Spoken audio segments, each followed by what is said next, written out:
Right, morning everyone. It is Bank of England Day on Thursday the 20th of June. So we'll have a look at the Bank of England. We'll also have a little bit of a look at the SNB, who actually went and cut interest rates today. So we've had a bit of a move off the back of off the back of that, should I say.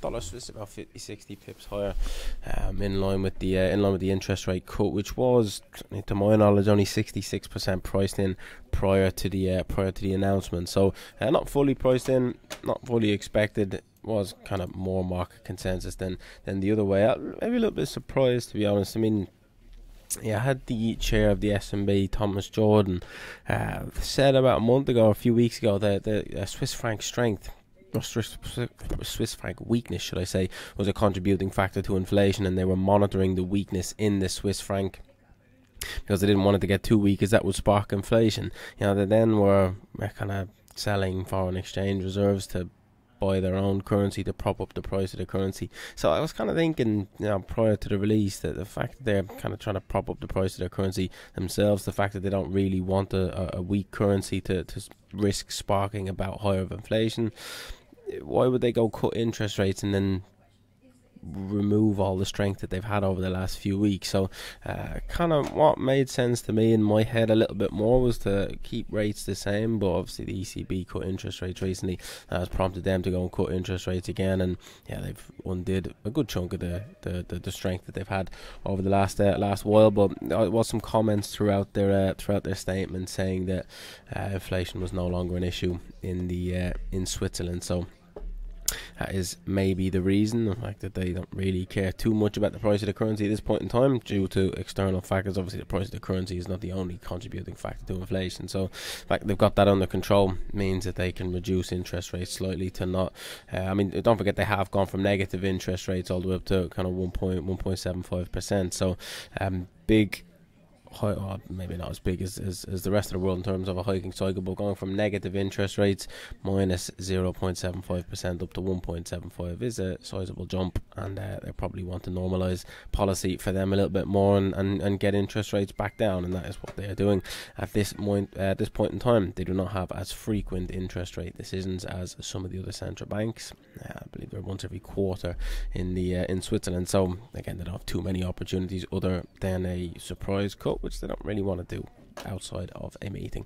That then brings us on to the Bank of England. Now, we had a bit of a surprise, and the interest rate's not going to change today. We know that, right? It hasn't changed for a while, and it's not going to change this meeting. Right? We'll be looking at kind of going forward when that may change, but also these votes for a cut. Right, we're only expecting one member voting for a cut, which was Swati Dingra at the last meeting. Then Ramsden did jump over, vote for a cut in the last meeting. So that's where you got a bit of a surprise from, right? But kind of, if you have a look at the Bank of England, what they kind of look at going into this decision, right? You're not going to get a cut today. The questions are, when do you get a cut? Some think September, some think November. But you can have a look at this inflation print that a lot has been made of over the last kind of 24 hours, where you see inflation across the UK 2.3% there, which is great. There's a big decrease from over 3% to get back within that target band that they have. Consensus 2%, actual 2%, which on the face value for that metric of inflation is pretty good,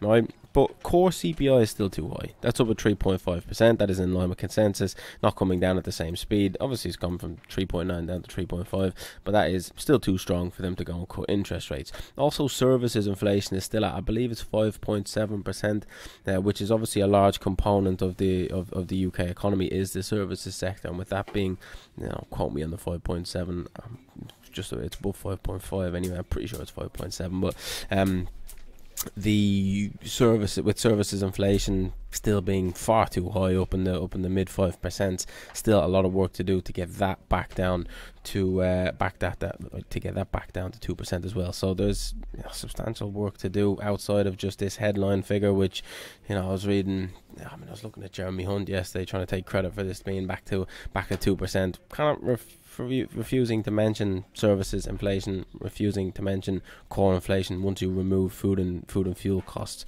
and then look at things across the board. People go into a supermarket and they go to buy stuff, right? It's still higher, right? Even if you think about this sort of stuff, right? But then other places across the economy. When you have a look at core CPI, people have day-to-day expenses on. Obviously, everybody knows what they spend money on. So, in fact, that's still at 3.5%, still too high. Services inflation still too high, and that's something the Bank of England look at quite keenly. Is that services figure? So, it leads me to believe I kind of doubt there'll be much more of a dovish shift from this. I doubt you'll get more people jumping over to vote for a cut just due to that inflation print yesterday. Services still too high, core CPI too high. They won't want to pull the trigger on cuts too early and risk inflation pushing back higher. So no kind of substantial weakness in the labour market as well to drive lower inflation from that respect. So there was a statement in the prior meeting. Policy needs to be restrictive for an extended period of time until the risk of inflation becoming embedded above the 2% target dissipates. So that will be a statement I think is worth having a look at with the statement that then gets released. Kind of any change to that was services 5.7%. I got my screen here. So I mean, kind of what to expect. I suppose you can probably tell by the way I'm talking about this what to expect coming off the back of this. I mean, you still got inflation too high, reduces the need for any prospect of a dovish shift. It kind of would just suggest to me that it's a bit of a nothing print. I mean, maybe some short-term sterling upside off the back of just nothing being changed. Do they give us any sort of an indication of to when we get interest rate cuts? I would imagine probably not, due to the fact that they still need to see some economic data come in. So I'd imagine, same as recently with the central bank decisions, no adjustment to the interest rates, no adjustment to their forward guidance, other than we'll continue to look at economic data going forward and make our decisions based off of that. So, personally, I think there's nothing to see here with the Bank of England. There was a good tradable opportunity off the Swiss National Bank earlier on today, but for me, nothing to see here on the Bank of England. Probably one to avoid. But there is a couple of things. Maybe where does the surprise come from? Then I mean, the surprise would come from somebody else jumping over to this vote for a cut. That would obviously show pretty broad-based US dollar, sterling weakness, where you then pair that against maybe something like the Australian dollar. Short sterling Aussie would probably be a good bet off the back of that. Any sort of a surprise, kind of any pushback on interest rate cuts for September, expecting 2 cuts through to year end from the Bank of England. If they go and say that we're only likely to get 1 cut through to year end, again, that would be a bit of a hawkish surprise. But maybe some short term upside on sterling off the back of nothing being changed would probably be my base case.